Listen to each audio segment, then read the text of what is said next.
아니, 손가락이 10개밖에 없는데 어떻게 하죠? 두 수를 더했는데 10이 넘어갈 때 아이도 양육자도 막막해집니다. 손가락이 10개밖에 없는데 발가락은 구부렸다 펴기가 어려운데 어떻게 해야 하지? 정말 5까지 더하기도 어려운 애를 겨우겨우 10까지 할 수 있게 해놨는데 정말 이제 어떻게 할지 모르겠죠? 오늘은 10초과 20 이하의 덧셈 뺄셈 방법에 대해 공유해 보려고 합니다. 지난 영상에서 수학에 대한 제 영상이 도움이 되었다며 후속 영상을 바란다는 댓글 남겨주신 구독자분이 계셨어요. 그래서 아직 미숙할 수 있는 경험을 공유해 봅니다. 수학을 배우는 데 있어 기관의 도움을 받기 힘든 발달장애 친구들을 위해 힘내시는 양육자분들, 오늘도 화이팅입니다. 영상이 도움이 되셨다면 구독과 좋아요로 더 많은 분들이 보실 수 있도록 도와주세요. 보통 10 이하의 수를 가르칠 때도 더해서 10이 되는 수를 만들기 위해 가르기 모으기를 하는 게 먼저인데요. 많은 책들이 가르기를 5부터 시작해서 6일 때, 7일 때, 8일 때, 9일 때, 10일 때까지 순차적으로 수를 늘려나가더라고요. 그런데 여러분, 아이가 이해를 잘하고 원리를 파악해서 차근차근 나갈 수 있으면 좋지만 지적장애 친구들에게 그 차근차근의 과정이 너무 복잡하면 더 어렵게 느껴질 수 있습니다. 일단 수를 인지하고 적용하는 데 다른 친구들보다 어려움이 있는 상태인데 다른 친구들과 같은 단계로 같은 문제의 양을 소화하는 것은 더 어렵겠죠. 정상발달 아이들과 같이 문제집을 따라가려다 보면 천천히 간다 해도 그 과정의 복잡함에서 아이가 먼저 지칠 수도 있습니다. 그래서 전 일단 가르칠 때 두 손을 기준으로 5 만들기와 10 만들기에만 초점을 두었습니다. 가른다 모은다라는 표현도 쓰지 않았고요. 더했다 뺐다라는 표현에 익숙해지게 하려고 했어요. 예를 들면 5를 2와 3으로 가를 수 있다라는 표현 자체를 안 썼습니다. 그냥 사탕 5개에서 너가 2개를 냠냠 먹으면 3개가 남아. 5에서 2를 냠냠 빼면 3이야 라는 식으로 설명했죠. 반대로 모으기도 사탕 2개가 있는데 엄마가 셋을 더 주면은 하나, 둘, 셋, 넷, 다섯, 5야. 사탕 2개가 있는데 3이 더해지면 5야 라는 식으로 표현해 주었습니다. 참고로 정상 발달인 제 아들도 그렇고 더하기 빼기 기호를 반대로 쓰는 경우가 있는데요. 이럴 땐 더해, 빼 라고 읽어주시면 아이들이 좀 덜 헷갈려 하더라고요. 참고로 10 이전의 수인식에 대해서는 오른쪽 상단에 이전 영상을 참고해 주시고 댓글로 질문 달아주세요. 자, 그럼 더해서 10이 넘는 수와 반대로 10이 넘는 수에서의 뺄셈은 어떻게 가르칠까요? 첫 번째 방법은 항상 강조하듯이 교구를 활용하는 방법입니다. 교구를 활용하면 아이들이 시각적으로, 입체적으로 볼 수 있다는 장점도 있지만 아이가 직접 활동을 해볼 경우 소근육 발달에도 도움이 됩니다. 참고로 이 교구는 테무에서 구입했고요. 이렇게 블록 하나가 좀 높게 생긴 모양도 있고요. 그리고 블록이 더 납작한 형태도 있습니다. 제가 이 형태를 보여드리는 이유는 납작한 것보다 아이들이 더 잡기 쉬워할 거라고 생각이 들어서인데요. 대신에 옆에 있는 게 쓰러지지 않도록 더 조심해야 하는 측면도 있습니다. 테무 걸 추천드렸던 이유는 테무 것이 유럽 인증은 되어 있었고 가성비가 좋기 때문이었는데요.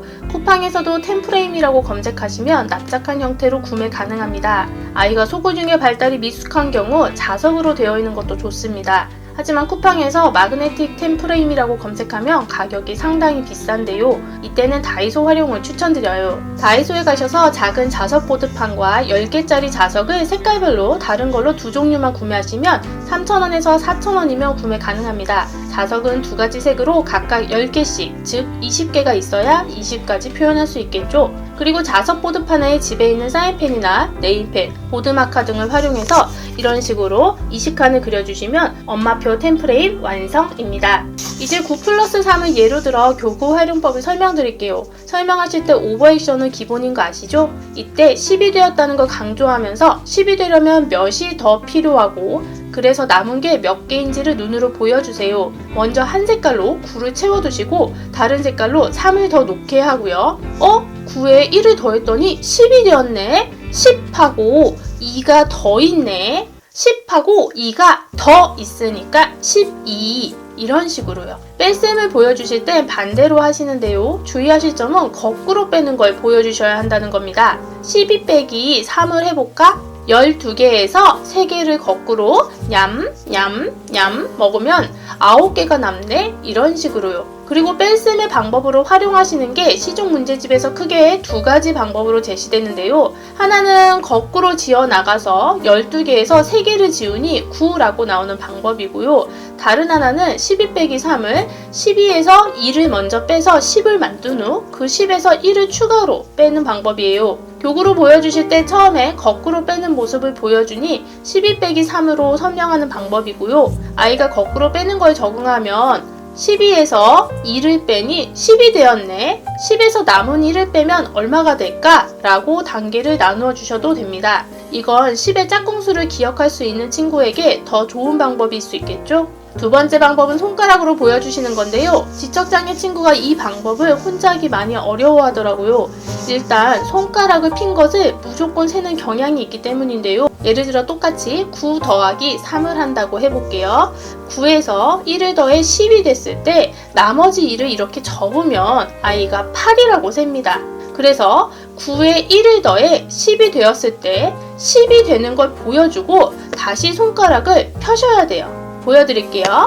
9에 3을 더하면 뭐가 될까? 하나, 10 되고 둘, 셋.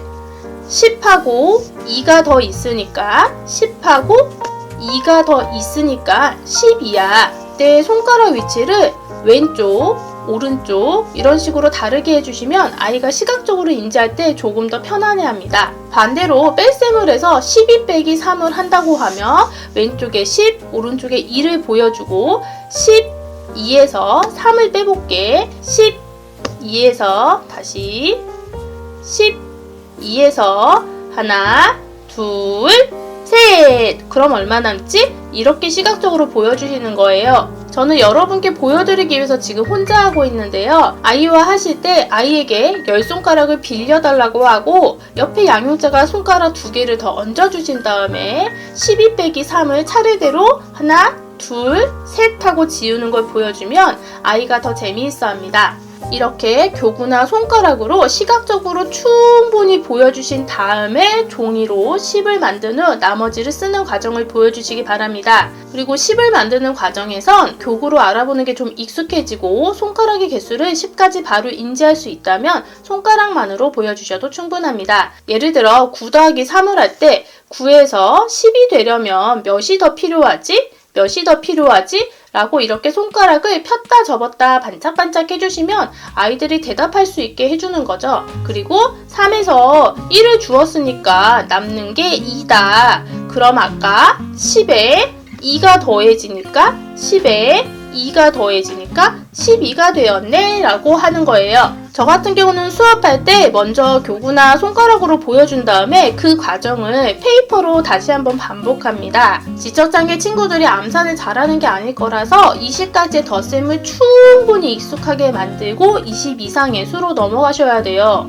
누군가에게는 같은 방법이 적용되는 걸로 들릴 수 있지만 20 이상의 큰 수를 접할 일이 별로 없어서인지 23이 10이 2개이고 3이 3개인 건 이해가 돼도 33이 10이 3개이고 3이 3개라는 개념은 어려워할 수도 있습니다. 그래서 20가지를 일단 잘 잡아주셔야 해요. 실제 1학년 2학기 교과서를 보시면은 이렇게 9 더하기 3을 배우기 이전에 10, 20, 30, 40에 10 단위로 수를 세우는 게 더 먼저 나오는데요. 이 10 단위로 수를 세는 걸 먼저 하게 되면 지적장애 친구들은 더 어려워할 수 있습니다. 교과서를 반드시 순서대로 배워야 하는 건 아니기 때문에 10 단위로 세는 걸 어려워한다면 20 이하의 덧셈 뺄셈을 충분히 익히게 해주신 다음에 10 단위 수로 세는 것으로 넘어갈 것을 추천합니다. 제 설명이 여러 방법처럼 보여서 어떤 걸로 해야 하지 싶으실 수도 있지만 안타깝게도 아이들마다 편안해하는 방법이 다를 수 있습니다. 수인지에 어려움이 있는 아이들뿐만 아니라 정상 발달 아이들도요. 제 지인들 아이만 봐도 어떤 아이는 12에서 3을 뺄 때 그냥 9라고 계산하는 것이 쉬운 아이가 있고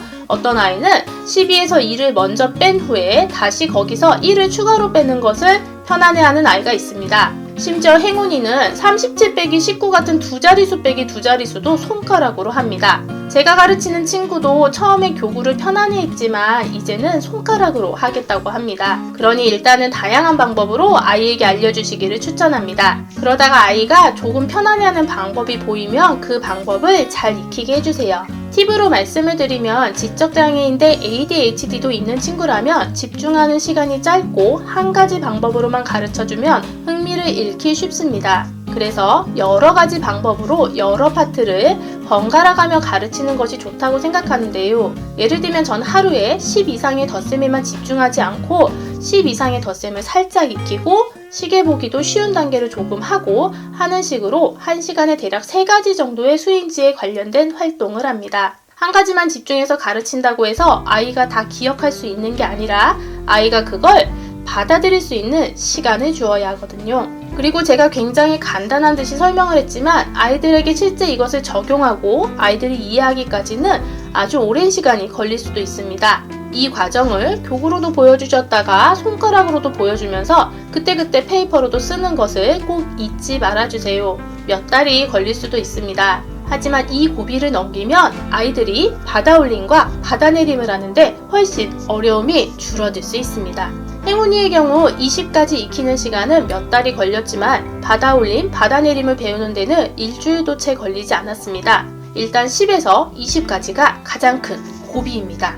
그런데 아이들 입장에서 왜 이걸 더하고 빼고 있어야 하는지부터 이유가 와닿지 않을 수 있는데요. 실생활과 연결되는 느낌이 안 들 수 있죠. 그래서 중간중간 수와 관련된 동화책도 읽어주시면 좋겠어요. 제가 최근에 읽어준 책은 이 책인데요.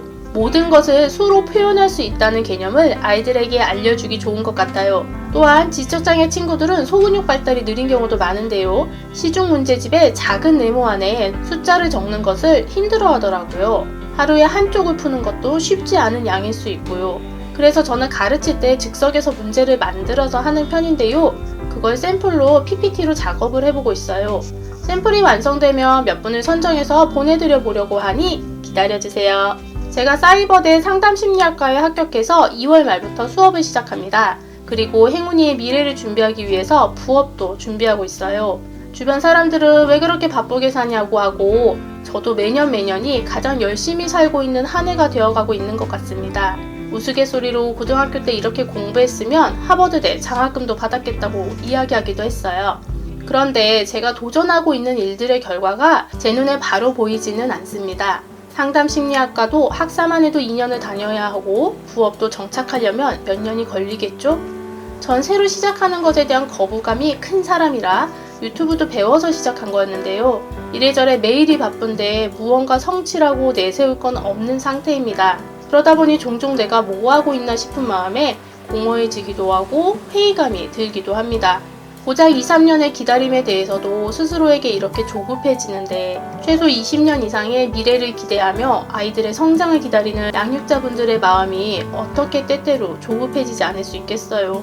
하지만 돌아보면 아이도 우리도 상상도 못할 엄청난 성장을 해 있습니다. 10개월 전 유튜브는 보는 거라고만 생각했던 제가 매주 영상을 업로드하고 있고 나이 40이 훌쩍 넘어 다시 학생의 길에 도전하며 부업까지 도전해보려 하고 있잖아요. 이 과정에서 댓글로 응원해주시고 도움이 된다는 분들을 만나뵌 것만으로도 저의 지난 시간이 어찌 헛되다고 말할 수 있겠어요. 마찬가지로 행운이도 2년 사이에 이렇게 많이 성장하리라고 전혀 예상하지 못했고요. 그러니 몇 년 뒤 우리를 깜짝 놀라게 해줄 아이들의 성장을 그리며 과정을 즐기실 수 있는 나날들이 되시기 바랍니다. 오늘도 시청해주셔서 감사합니다. 오늘도 우리가 해냈습니다.